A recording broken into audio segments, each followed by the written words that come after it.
लेकिन सवाब का लालच मुझे नहीं है। तुमने सवाब शब्द की बात की तो सुनो मेरी मेरी थॉट।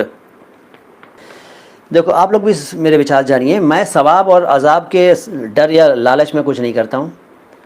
मैं कभी भी अच्छा काम सवाब के लालच में नहीं करता हूँ। सवाब मतलब पुण्य। और कोई भी मैं बुरा काम इस डर से ना करूं कि अजाब मिलेगा ना। तो सवाब का लालच नहीं होना चाहिए। अच्छे काम करने से पहले सवाब का लालच मन में आ गया तो क्या अच्छा काम यार। और बुरा काम करने से सिर्फ आप डर के मारे रुक गए तो क्या रुक गए यार।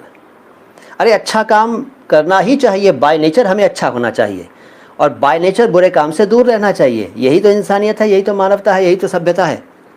अरे डर के कुछ किया तो क्या किया यार, और लालच में कुछ किया तो क्या किया। मैं ना इबादत लालच में करता हूँ किसी भी चीज़ की, किसी भी चीज़ के लालच में इबादत नहीं करता मैं।